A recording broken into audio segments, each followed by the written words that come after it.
ওয়াদাল্লাহুল্লাযীনা আমানু মিনকুম ওয়া আমিলুস সলিহাত, তোমাদের মধ্যে যারা ঈমান এনেছে এবং নেক আমল করে যাচ্ছে তাদেরকে আল্লাহ ওয়াদা দিচ্ছেন। কি ওয়াদা দিচ্ছেন? ওয়াদা করছেন লা ইস্তাখলিফান্নাহুম ফিল আরদ, জমিনে আল্লাহ তাআলা তাদেরকে খেলাফত দান করবেন। এবং এই খেলাফত দান করেছিলেন কিনা আল্লাহ তাআলা? নবী করিম সাল্লাল্লাহু আলাইহি ওয়াসাল্লাম পরে খোলাফায়ে রাশিদিনের যুগ, এরপরে আব্বাসিয়া উমাইয়া আব্বাসিয়ার যুগও ওই খোলাফায়ে রাশিদের মতো না হলেও ইসলামের কিছুটা ছিল, আংশিকভাবে হলেও খেলাফত ছিল, যে তাদেরকে আল্লাহ তাআলা এটা দিবেন জমিনের মধ্যে যেভাবে পূর্ববর্তী উম্মতকে দিয়েছিলেন। কামা ইস্তাখলাফাল্লাযীনা মিন ক্বাবলিহিম, তাদের আগের উম্মতগুলোকে যেভাবে বিভিন্ন আম্বিয়া কেরামের উম্মতকে, মুসা আলাইহিস সালামের উম্মতকেও আল্লাহ তাআলা দিয়েছিলেন, যদিও তারা ঠিকমতো রক্ষা করেনি, এভাবে যুগে যুগে দাউদ আলাইহিস সালামকে দিয়েছেন, সুলাইমান আলাইহিস সালামকে দিয়েছেন।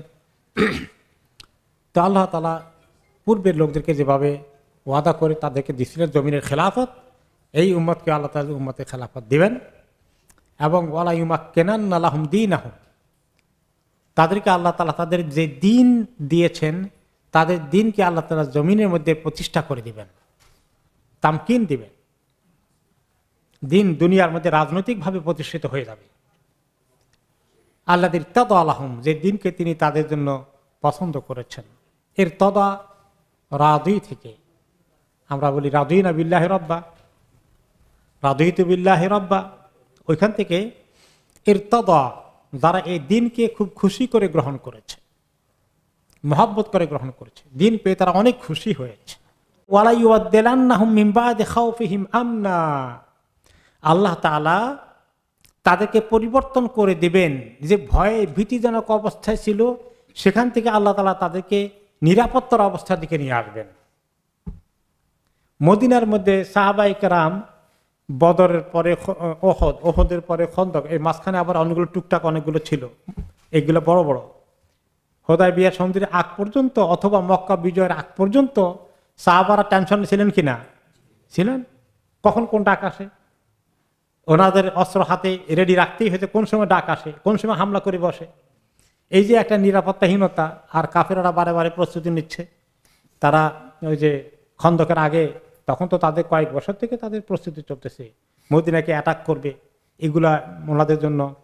তারা যারা মুনাফিক আছে তারা আবার খবর আনতো, ইহুদিরা প্রচার করত যে সব জামাত হচ্ছে, তোমাদেরকে মদিনায় এত বেশি শান্তি পাবা না বেশি দিন, সমস্ত আরো বাড়তেছে, তোমাদেরকে শেষ করে দেবে, এইগুলো বলা বলি চলছিল। একটা নিরাপত্তাহীনতা মদিনায় বরাবর ছিল। সাহাবায়ে কেরাম গিভ আপ করেন নাই, তারা অসন্তুষ্ট হন নাই, কমপ্লেনও করেন নাই, কিন্তু তারা জানেন তারা একটা রিলিফ হতে পারছেন না। তো আল্লাহ তাআলা তাদেরকে বলে দিচ্ছেন যে অচিরেই, খুব বেশি না, আল্লাহ তাআলা তাদের এই ভীতিজনক পরিস্থিতির পরিবর্তন করে পরিপূর্ণ নিরাপত্তার ব্যবস্থা করে দিবেন। মক্কা বিজয় হয়ে গেছে, আর খুচরা কোনো চ্যালেঞ্জ আর থাকলো না। বহুদিন আর মদিনায় কোনো আক্রমণ হয়েছে, তারপরে বহুদিন না, উমাইয়াদ খলিফা, আব্বাসিদ খলিফা থেকে শুরু করে এরপরে বহিঃশত্রু মদিনায় আর আক্রমণ করতে পারেনি। যদিও ইন্টারনালি উমাইয়া জমানায় কিছু তারা সীমালঙ্ঘন করেছিল, কিন্তু তারা মুসলিম ছিল, সকল অমুসলিম শক্তি আর মদিনায় আক্রমণ করার সুযোগ কোনোদিন পায়নি। তারা সেই নিরাপত্তা সহসাই দিয়েছেন। দেওয়ার আগে অ্যাডভান্স আল্লাহ বলে দিলেন, আর এই তো অল্প তাড়াতাড়ি আল্লাহ তাআলা তাদেরকে নিরাপত্তায় নিয়ে আসবেন, নিরাপত্তাহীনতা থাকবে না। এরকম নিরাপত্তা পেয়ে ইয়াবুদুনানি লা ইউশরিকুনা বি শাইআ, তারা তখন একদম শুধুমাত্র আমার ইবাদত করবে, তাদের ভিতরে তাওহীদ প্রতিষ্ঠিত হয়ে যাবে, আর আমার সঙ্গে কাউকে শরীক করবে না, এমন সুন্দর ইবাদত করবে। সাহাবায়ে কেরামের যুগে তাই করেছেন না?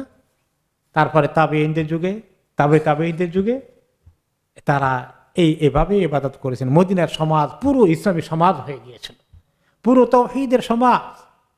মুনাফিকরাও লাপাত্তা হয়ে গেছে, নড়াচড়া করার আর কোনো শক্তি সাহস কোনোদিন পায়নি। এমন সুন্দর করে তারা মনোযোগ দিয়ে ইবাদত করবে। সাহাবায়ে কেরাম মনোযোগ দিয়ে ইবাদত করতে পারেন না, কারণ এই যে ডাকাচ্ছে, খন্দকের যুদ্ধ করতে গিয়ে, খুঁড়তে গিয়ে, তারপরে বদর উহুদের এই সময়গুলো তারা কি মনোযোগ দিয়ে ইবাদত করতে পেরেছেন? তাদেরকে সালাতুল খাউফ পড়তে হয়েছে। সালাতুল খাউফ মানে কি? ভয়ের নামাজ। অর্থাৎ যখন দুশ্মনের আক্রমণ ভয় থাকে তখনও জামাতে নামাজ পড়ার জন্য একটা সিস্টেম আল্লাহ তাআলা কোরআনে পাকে নাজিল করেছেন যে এইভাবে তোমরা নামাজ পড়বা। নবী করিম সাল্লাল্লাহু আলাইহি ওয়াসাল্লাম মানে হয়তো এখন আক্রমণ নাই, যুদ্ধ নাই, কিন্তু যুদ্ধের ময়দানে আছেন, সবাই যদি এক জমাতে দাঁড়িয়ে যান তা শত্রু টের পালে কি করবে? তাহলে তিনি কি করেছিলেন সালাতুল খাউফের তরিকা, যে এক দল নামাজ পড়বে, দুই ভাগ করে দিবে। নবী করিম সাল্লাল্লাহু আলাইহি ওয়াসাল্লাম ইমাম হিসেবে এক দলকে এক রাকাত পড়াবেন, আর বাকি দল পাহারা দিবে অস্ত্র নিয়ে, কোন দিকে আক্রমণ হয় কিনা।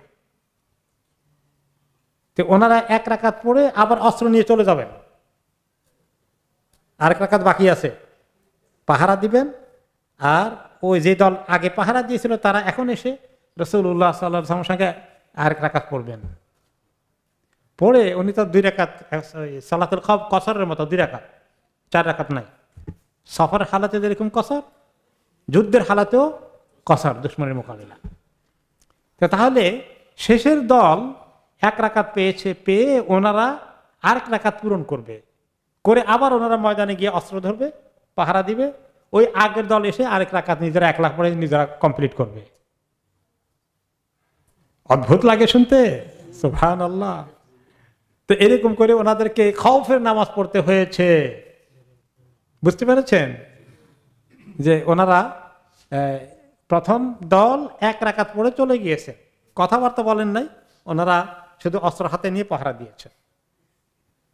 কারণ আল্লাহ তাআলা চান সাহাবারা কষ্ট পাবেন, যে রাসূলুল্লাহ সাল্লাল্লাহু আলাইহি ওয়াসাল্লাম পিছনে যারা পড়বে, আমরা যারা মিস করব, তারা এটা সহ্য করতে পারবেন না। এই জন্য আল্লাহ তাআলা উভয় গ্রুপকে সুযোগ দিয়েছেন যে তোমরাও এক রাকাত পাও, তোমরা বাকিরাও আরেক রাকাত পড়ুক। অন্য সময় এভাবে এটা অ্যালাউড নাই, এই যে নামাজ থেকে চলে অস্ত্র হাতে নিয়ে পাহারা দিবে, আবার এসে এক রাকাত পূরণ করবে, এটা তো আমল কাসির হয়ে গেছে, নামাজ ভেঙে যাওয়ার কথা। কিন্তু সালাতুল খাউফের মধ্যে আল্লাহ তাআলা এটা খাস করে কনসিডারেশন দিয়েছেন, যাতে উভয় গ্রুপ রাসূলুল্লাহ সাল্লাল্লাহু আলাইহি ওয়াসাল্লামের ইমামতি এক রাকাত করে পেয়ে যায়, ওনার পিছনে ইক্তেদা করতে পারে। তো আল্লাহ তাআলা বলছেন যে এগুলোকে আল্লাহ তাআলা দূর করে দেবেন, সময় বেশি বাকি নাই। ওয়ালা ইউবাদদিলান্নাহু, অবশ্যই আল্লাহ পরিবর্তন করে দিবেন, মিন বাদি খাউফিহিম, তাদের ভীতিজনক পরিস্থিতি, যুদ্ধের যে ভয়, এগুলা নিরাপত্তাহীনতা আছে, এগুলাকে আমনান, আমন মানি নিরাপত্তা ব্যবস্থা করে দিবেন, আর এভাবে তোমাদের নিরাপত্তাহীনতা থাকবে না। ইয়াবুদুনানি লা ইউশরিকুনা বি শাইআ, এমনভাবে আমার সুন্দর করে ইবাদত করবে, কোনো শিরক করবে না। শিরক কয় প্রকার? দুই প্রকার, একটা শিরকুন কাবীর, শিরকুন জালি, আর একটা শিরকুন খাফি। যেটা প্রকাশ্য শিরক সেটা কোনটা? যারা আল্লাহর সঙ্গে অন্য কাউকে শরীক বানায়, কেউ মূর্তিকে শরীক বানায়, কেউ কোনো মাজারকে শরীক বানায়। আর এটা হলো প্রকাশ্য, যে মাজারে সেজদা করে, মাজারে দিকে তার কাছে সাহায্য চায়, এগুলো শিরক না? সে প্রকাশ্য শিরক। আর অপ্রকাশ্য শিরকুন খাফি, সেটা হচ্ছে কি? রিয়া। রিয়া, আমি অনেক ভালো কাজ করছি, আমি অনেক কিছু করে ফেলছি, এটা আমি প্রকাশ করতে চাই, বেশি করি, আমি বাহবা নিতে চাই, বাহবা কুড়াতে চাই, আল্লাহ মাফ করুন। এটাও এক ধরনের শিরক। তা সাহাবায়ে কেরামের ভিতরে কোনো শিরকই ছিল না। এই উম্মতের মধ্যে দোনো প্রকার শিরক আছে। কেউ আছে শিরকুন জালি, মধ্যে বড় শিরকের মধ্যে, কেউ আছেন অস্পষ্ট শিরক, লুকানো শিরক, সেটা হচ্ছে রিয়া। সাহাবায়ে কেরাম এমন ইবাদত করবে যার মধ্যে কোনো ধরনের শিরকই থাকবে না, বড় ছোট। ওমান কাফারা বাদা যালিকা ফাউলাইকা হুমুল ফাসিকুন, এরপরে যারা কুফরি করবে, আবার এই ঈমান এনে কোনো সময় যদি কুফরি করে, কুফরি কাজ করে ফেলে, তাহলে তারা হলো ফাসিক। তো কুফরি করলে তো কাফের হওয়ার কথা, কুফরি করলে ফাসিক হয়ে থাকার নেই। আসলে ফাসিক কোনো সময় জাস্ট কুফরি করে না, শুধু গুনাহ করেছে এই অর্থে আসে। আবার ফাসিক বলতে মানে যত রকমের গুনাহগার সব বুঝায়, জেনারেলিও আসে। সেটার মধ্যে কুফরিও আছে, সেটার মধ্যে আবার কুফরি ছাড়াও কবিরা গুনাহ অন্যান্য গুলাও আছে। ফাসিক দুই অর্থে ব্যবহৃত হয়েছে। কোনো সময় ফাসিক বলতে কাফের না, আবার কোন সময় ফাসিক বলতে কাফেরও হয়ে যায়। কাফের যে, সে কাফেরও ফাসিকও। আর যে মুসলিম কিন্তু গুনাহগার সে ফাসেক, সে কাফের নয়। বুঝতে পেরেছেন? ওকে, তো ফাউলাইকা হুমুল ফাসিকুন, এই কুফরি কর্মে যারা লিপ্ত আছে এরা ফাসিক, এরা আল্লাহর কাছে অপরাধী, এরা গুনাহগার। তো তোমরা এখন এই দিনকে যখন পাবে এরকম করে, এখন তোমাদের হয়তো যুদ্ধ জিহাদ করতে হচ্ছে না, হয় নাই, লাগবে না হয়তো বা, তখন ও আকিমুস সালাহ ও আতুজ যাকাত, ওই মুহূর্তে ভালো করে নামাজকে কায়েম করো আর যাকাত দাও, ও আতিউ রাসূল, আর আল্লাহর রাসূলকে হুবহু অনুসরণ করো, প্রত্যেকটি হাদিসকে মানো, যা যেভাবে করতে বলেছেন জীবনের কাজ সবগুলো ওনাকে অনুসরণ করো। লাআল্লাকুম তুরহামুন, আশা করা যায় তোমাদের প্রতি রহমত বর্ষিত হবে। রাসূলুল্লাহ সাল্লাল্লাহু আলাইহি ওয়াসাল্লামের ইতাআত করা মানে ওনার হাদিস অনুযায়ী চলা, সুন্নতকে প্রত্যেকটি কাজে ফলো করা, অনুসরণ করা। এখন রাসূলুল্লাহ সাল্লাল্লাহু আলাইহি ওয়াসাল্লামকে কেউ কেউ নামাজের মধ্যে অনুসরণ করেন, ভালো এবং করা উচিত। সাল্লু কামা রাআইতুমুনি উসাল্লি, উনি যেভাবে নামাজ পড়ছেন সেভাবে নামাজ পড়ার চেষ্টা করে, সব ইমামরাই চেষ্টা করেছেন। এটা অর্থ যে একদল শুধু ওনার তরিকাকে ফলো করে, বাকি আর কোনো মাযহাব ফলো করে না, এটা ঠিক না। হ্যাঁ, কোনো মাযহাবে বা কোনো ইমামে বা কোনো অপিনিয়নে ইখতিলাফ হয়েছে, কোনোটা অধিকতর সহি, কোনোটা কম সহি, কোনোটা হয়তো দুর্বলও থাকতে পারে, এগুলোকে রেগুলার চেক করা দরকার এবং করে যদি পারা যায় সহিটাকে আমল করা উচিত। ঠিক আছে, এটা হলো নামাজের ক্ষেত্রে। হজের ক্ষেত্রেও তিনি বলেছেন ওনার যেভাবে হজ করেছেন সেটা করতে। আর বাকি কোন কোন ক্ষেত্রে ওনাকে অনুসরণ করা দরকার আছে? জীবনের সব কাজে, যখন বিয়ে শাদী করাই তখন, যখন দাম্পত্য জীবনে নিজে আমরা ঘর করি তখন, খাওয়া দাওয়া তখন করি, ব্যবসা বাণিজ্য তখন করি, সব কিছুতে, রাষ্ট্র যখন পরিচালনা করি ওনার সুন্নতের দরকার আছে না নাই?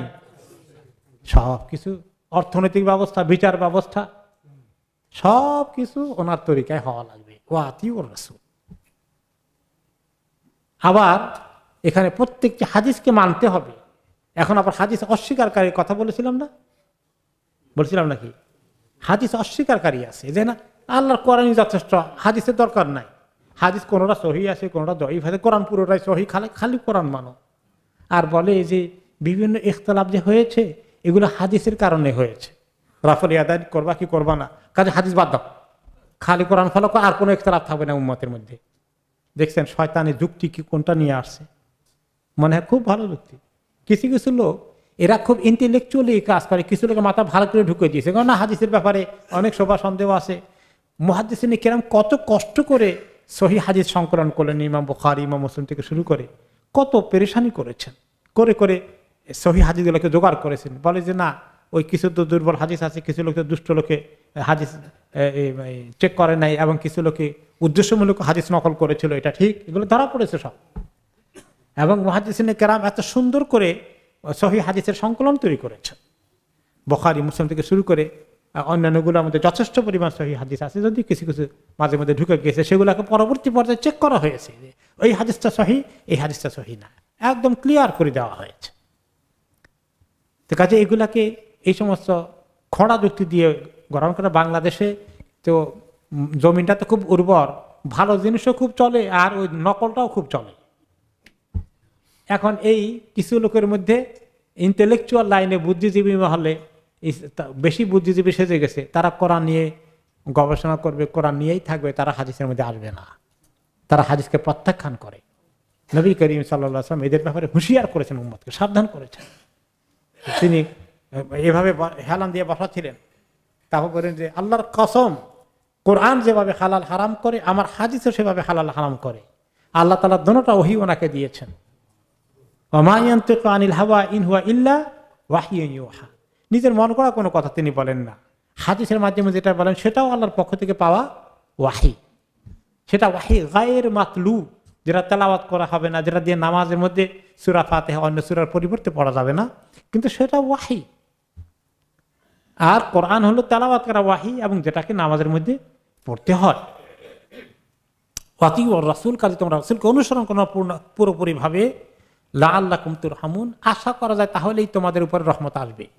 আর যদি কেউ হাদিসকে অনুসরণ না করে তার উপরে আল্লাহর রহমত আসবে না, সে রহমত থেকে বঞ্চিত হতভাগা, সে রহমত থেকে বঞ্চিত হয়ে যাবে।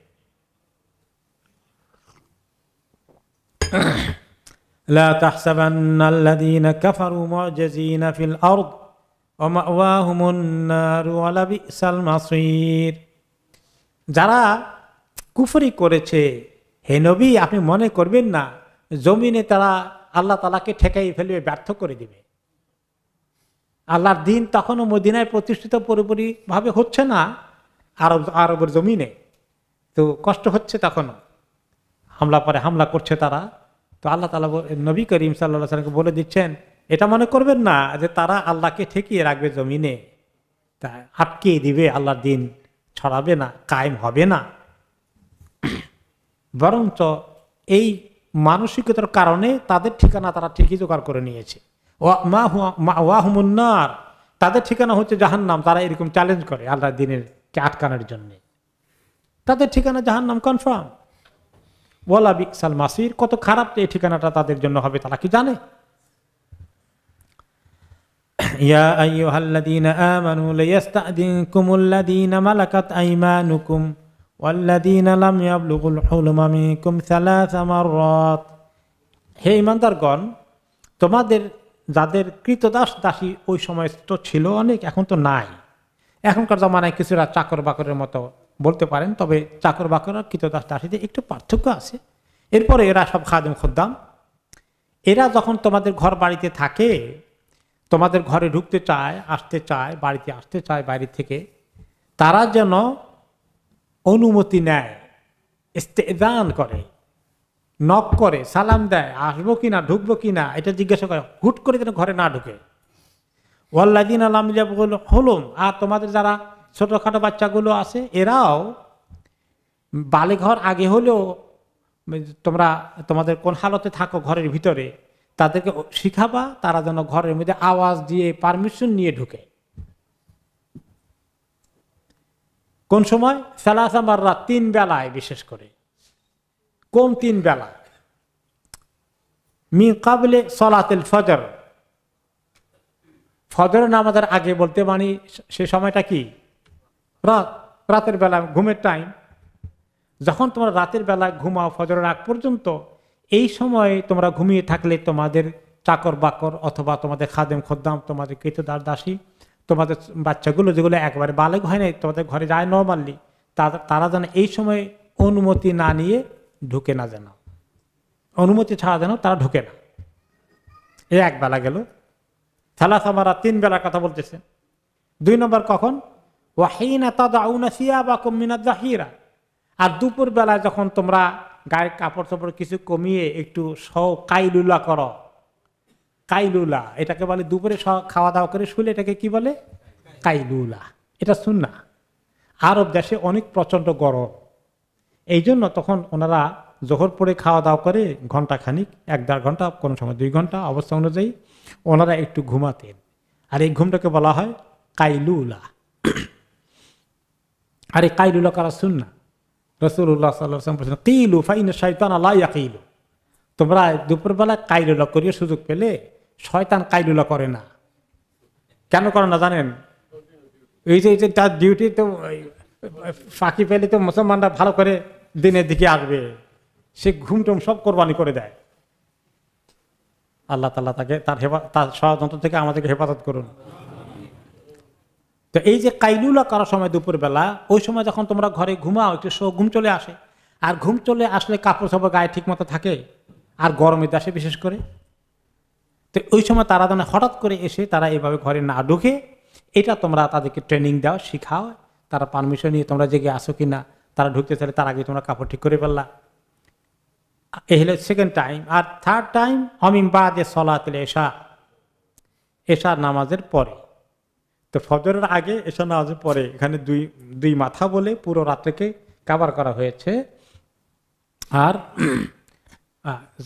বাদে সলাতুল ইশা বলতে যারা তাহাজ্জুদ পড়েন নিয়মিত, তাদের তো রাত্রে তারা তাহাজ্জুদ পড়ার জন্য আগে উঠে যান, উঠে আবার কেউ কেউ তাহাজ্জুদ পড়ে আবার একটু ঘুমান, এই জন্য 2 ভাগ করা হয়েছে এখানে। এবং রাসূলুল্লাহ সাল্লাল্লাহু আলাইহি ওয়াসাল্লাম নিজেও তাহাজ্জুদ পড়ে একটুখানি সামান্য ঘুমাতেন। তো ঘুমাতেন যে ওনার তখন মানে ওযু যেত না, এরকম ঘুম যেতেন,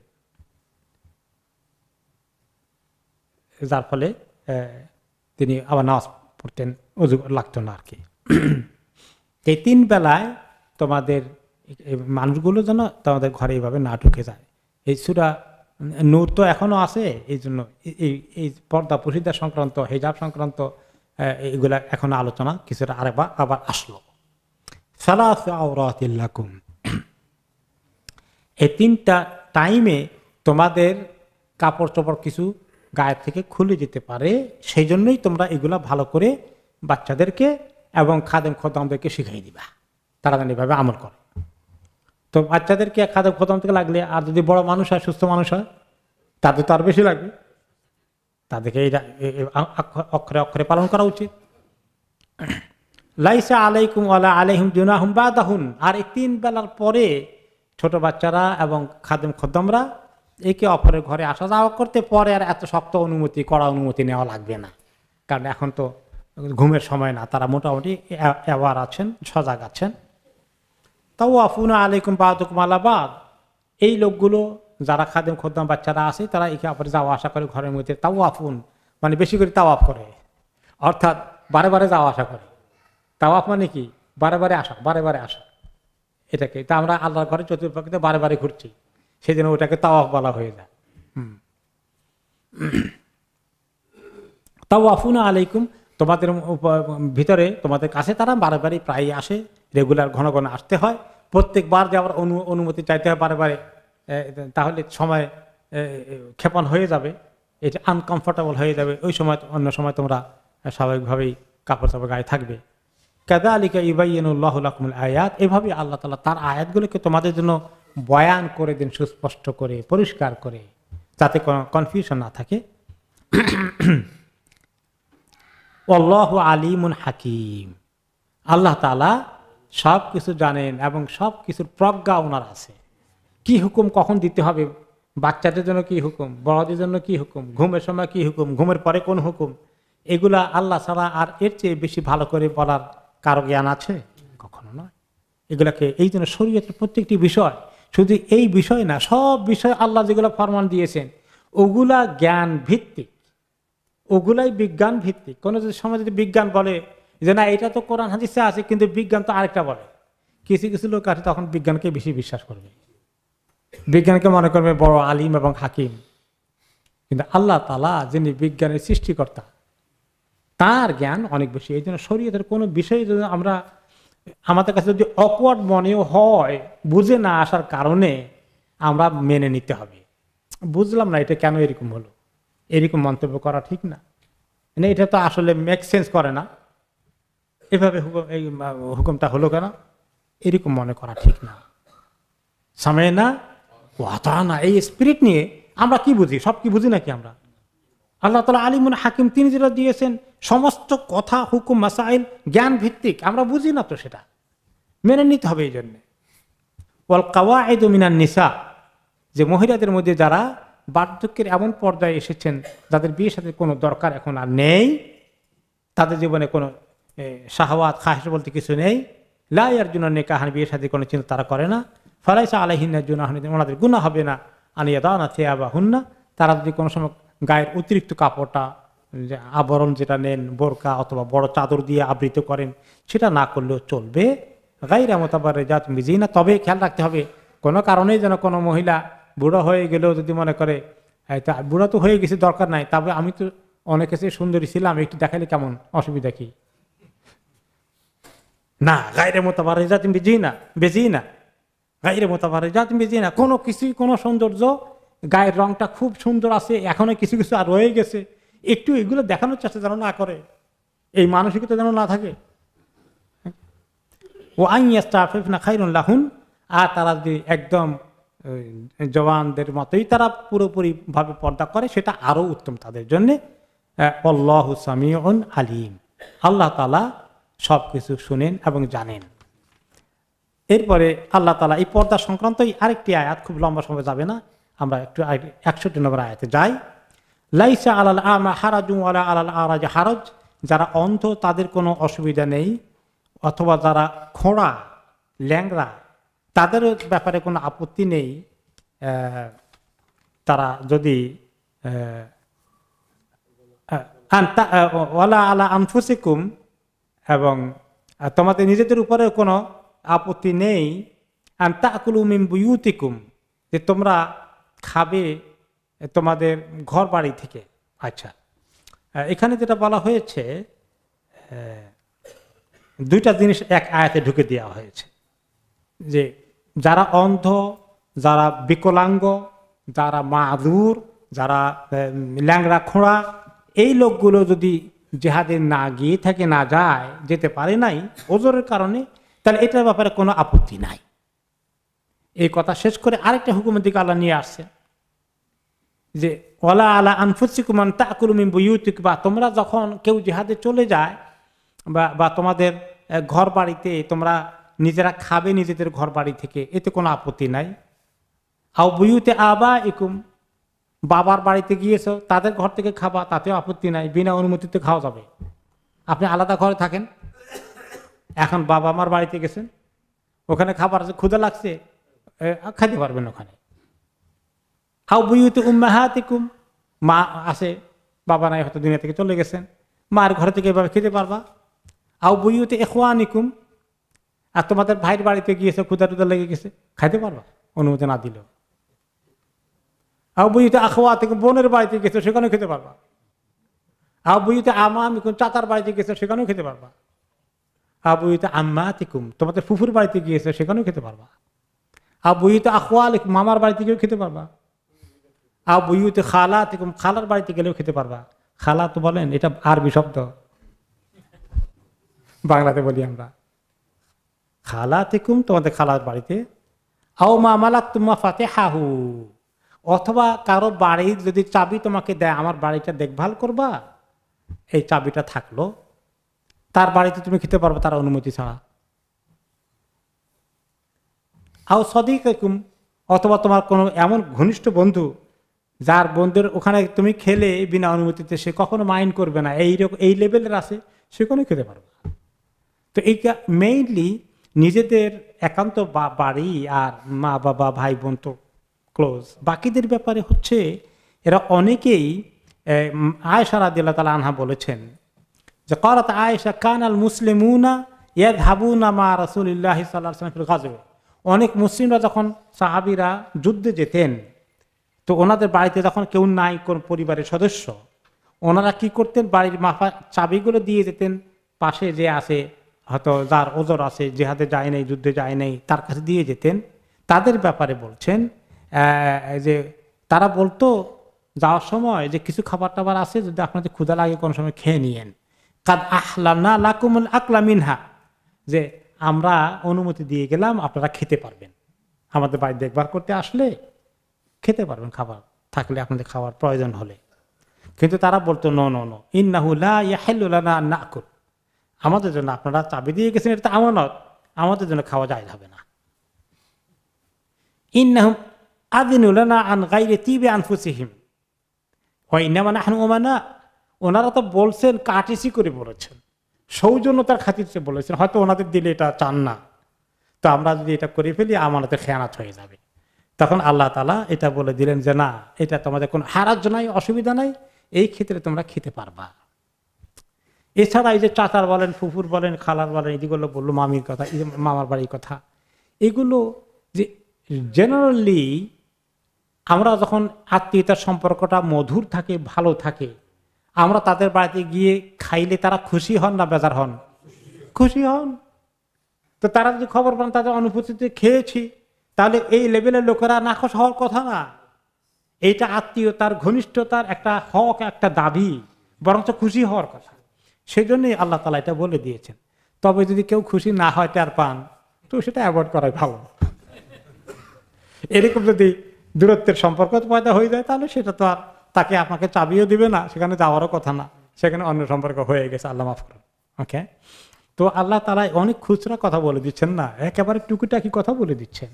এখন আল্লাহ তাআলা বলেন সেই কথা বলে, কাযালিকা ইউবাইয়িনুল্লাহু লাকুমুল আয়াতি লাআল্লাকুম তাআকিলুন, যে আল্লাহ তাআলা এইভাবেই তোমাদেরকে আয়াতগুলো খোলাখুলি বলে দেন, যাতে তোমরা ঠিক মতো বুঝতে পারো, শরীয়ত বুঝতে যাতে অসুবিধা না হয়ে যায়, কোনটা করণীয়, কোনটা বর্জনীয়, কোনটা কদ্দুর করা যাবে, কোনটা কদ্দুর করা যাবে না, কোন জায়গায় অনুমতির দরকার আছে, কোন জায়গায় অনুমতির দরকার নাই, সমস্ত কনফিউশন আল্লাহ তাআলা দূর করে দিলেন তোমাদের প্রতি এই সুন্দর আয়াতগুলো নাজিল করে।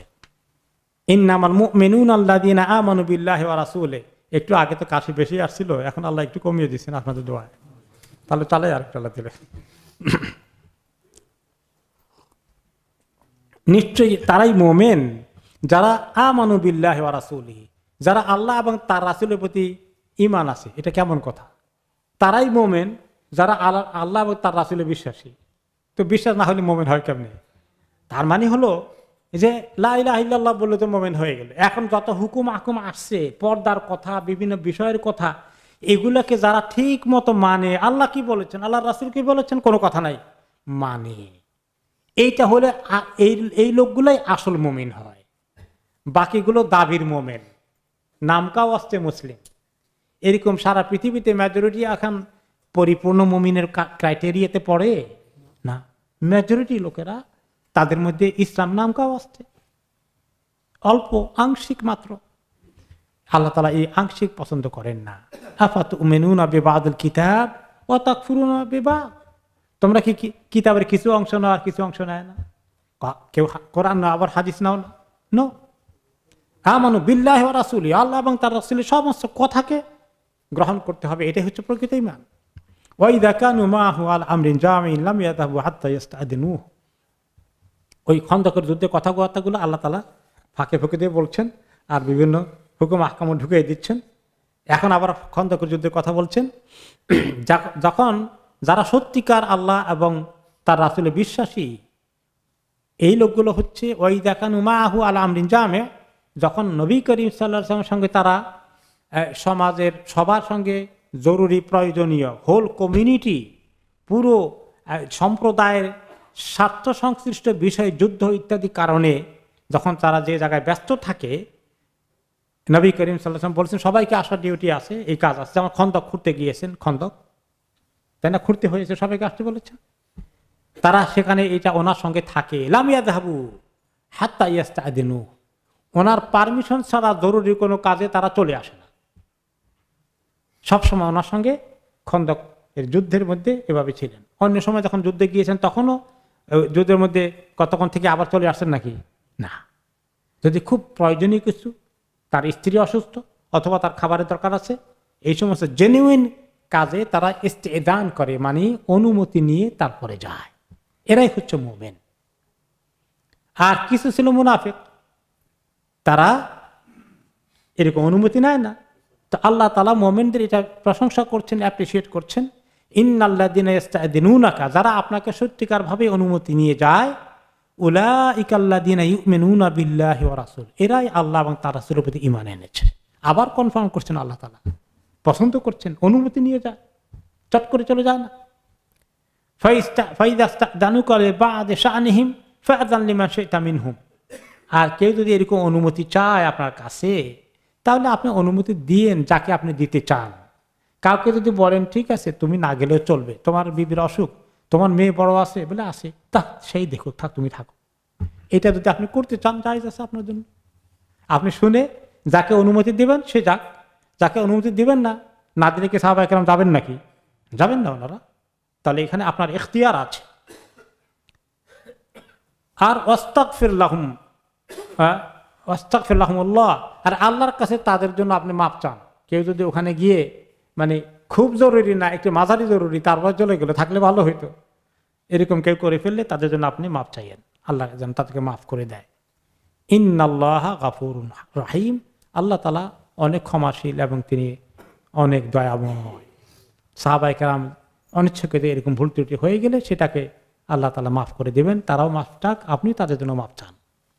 কিন্তু মুনাফিকরা অনুমতি না নিয়ে চলে যেত, আর শুরুতে অনুমতি দিয়ে দিত, আমার স্ত্রীর শরীর ভালো না, আমার যাওয়া সম্ভব না, আমার বাড়িতে নিরাপত্তা নাই, অসুবিধা আছে, তো তাদেরকে তিনি এভাবে ছেড়ে দিতেন। কিন্তু মোমেনরা জেনুইনলি আসতেন, অনুমতি চাওয়ার ক্ষেত্রে জেনুইনলি অনুমতি চাইতেন। এরপরে আল্লাহ তাআলা বলছেন, লা তাজআলু দুআ আর রাসূল বাইনাকুম কাদুআ ইবাদিকুম বাদা, তোমরা রাসূল সাল্লাল্লাহু আলাইহি ওয়াসাল্লামকে যখন ডাকো, একে অপরকে যেভাবে ডাকো ওরকম করে ডাকবা না, অনেক আদবের সাথে। কিভাবে ডাকবা? ইয়া রাসূলুল্লাহ, ইয়া নবী আল্লাহ, সম্মান করে এই লকবটা দিয়ে ওনাকে ডাকো। ওনার নাম ধরে ইয়া মুহাম্মদ এরকম করে ডেকো না, শুধু বেদুইনরা এরকম করে ডাকতো। যারা ওই দূরে থাকে, তাদের সভ্যতা, লেখাপড়া বা এই জাতীয় কোনো খোঁজ খবর নাই, তারা এরকম করতো। তারপরেও তারা মদিনায় থাকলে এগুলো শিখে ফেলতো, যারা থাকতো না তারা মিস করতো। তো সাহাবায়ে কেরামকে আল্লাহ তাআলা রাসূলুল্লাহ সাল্লাল্লাহু আলাইহি ওয়াসাল্লামকে ডাকার ক্ষেত্রে তাজিম করে ডাকার জন্য বললেন, একে অপরকে যেভাবে ডাকা এরকম করে ডেকো না। এমনকি একে অপরকে আরবরা ডাকতো অনেক সময় কুনিয়ত ধরে ডাকতো। কুনিয়া মানে হলো যে আবু আব্দুল্লাহ, যার ছেলের নাম আব্দুল্লাহ তাকে ডাকবে আবু আব্দুল্লাহ। আবু আব্দুর রহমান, যার ছেলের নাম আব্দুর রহমান।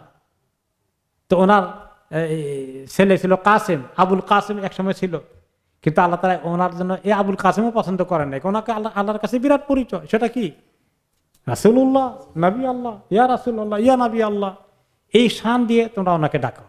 আল্লাহ তাআলা নিজে এই শানটা ওনাকে দিয়েছেন। তিনি চান যে লোকেরা নবীকে এভাবে তাজিম করুক, এবং এই তাজিমটা মুমিনদের দায়িত্ব, এবং এটাও তাদের আরেকটা ইবাদত যে আল্লাহর হুকুম অনুযায়ী নবীকে তাজিম করে রাখছে। এই জন্য আমরা রাসূলুল্লাহ সাল্লাল্লাহু আলাইহি ওয়াসাল্লাম বলি, আমরা বলি না মুহাম্মদ এটা বলছেন। কোন সময় যদি বলি তাও বলি মুহাম্মদ সাল্লাল্লাহু আলাইহি ওয়াসাল্লাম। তারপরে রাসূল শব্দটা অ্যাড করা দরকার, রাসূলটা থাকা দরকার। ফালিয়াহযারিল্লাহি ক্বাদ ইয়ালামুল্লাহুল্লাযীনা ইয়াতাসাল্লালুনা মিনকুম লিওয়াযা। আল্লাহ তাআলা ভালো করেই জানেন তোমাদের মধ্যে মুনাফিক কিসিমের কিছু লোক আছে, তারা মানে একে অপরের পিছনে থেকে লুকিয়ে থাকে, সামনে আসে না, পিছনে পিছনে থাকে। এদের মনে করেন একজনে অনুমতি আনতে গেছে, সে তার পিছনে থাকে, সে অনুমতি চায় না, ওনারটা চাই দিয়ে মনে করছে আমারটাও হয়ে গেছে, এরকমও করে। তো আল্লাহ তাআলা সেটা ধরাই দিলেন যে তোমাদের মধ্যে এরকম কিছু লোক আছে, এবং তারা আস্তে আস্তে করে দিনের মধ্যে আসছিল একবার, তাদের মধ্যে আবার সবার সন্দেহ তৈরি হয়ে গেছে, আসলে থাকবো কিনা এখানে, তারা এই দোদুল্যমানায় আছে। আস্তে আস্তে তাদের দিনের আকর্ষণ চলে গেছে, উঠে গেছে, শেষ পর্যন্ত মুনাফিক হয়ে গেছে। এগুলোকে আল্লাহ তাআলা ভালো করে জানেন, কারা কারা এইভাবে দিন থেকে সরে যাচ্ছে, খসে যাচ্ছে। ওকে, ফালিয়াহযারিল্লাযীনা ইউখালিফুনা আন আমরিহি, তবে সাবধান, ভয় থাকতে হবে যারা আল্লাহর রাসূলের কোন হুকুম দিলে সেখান থেকে যারা তার বিপরীত কাজ করে, উল্টো কাজ করে, অবাধ্য হয়ে কাজ করে, নাফরমানি করে, আন তুসিবাহুম ফিতনা আও ইউসিবাহুম আযাবুন আলীম, তাদের জীবনে অনেক ফিতনা চলে আসতে পারে এবং কঠিন আযাব আসতে পারে। সুন্নতের বিপরীত, নবী করিম সাল্লাল্লাহু আলাইহি ওয়াসাল্লাম তরিকার বিপরীত যদি কেউ উদ্দেশ্যমূলকভাবে তার উল্টো কাজ করে, যে না আমি সুন্নত মানব না, আমি উল্টাটা করব, তাহলে তাকে আল্লাহ তাআলা ফিতনায় ফেলে দিবেন। ফিতনা কি? সে শিরকের মধ্যে পড়ে যেতে পারে, নেফাকের মধ্যে পড়ে যেতে পারে, মুরতাদ হয়ে যেতে পারে। তার জন্য ফিতনা অপেক্ষা করছে, সে ফিতনায় পড়ে যাবে। এবং আখিরাতে তাদের জন্য কঠিন আযাব থাকবে। আর যারা বলবে আল্লাহর নবী যে হুকুম দিয়েছেন সামি'না ওয়া আতা'না, তারা এই ফিতনা থেকে বেঁচে যাবে। আলা ইন্না লিল্লাহি মা ফিস সামাওয়াতি ওয়াল আরদ, মনে রেখো আসমান জমিনে যা কিছু আছে সবগুলো কার মালিকানা? আল্লাহ। সবগুলো কার তাসবিহ করে? আল্লাহ। সবগুলো সৃষ্টিকর্তা আল্লাহ। সবগুলো জন্ম হয়, মৃত্যু হয় কার হুকুমে? আল্লাহ। এত বড় আল্লাহর কথা তোমরা মানো না?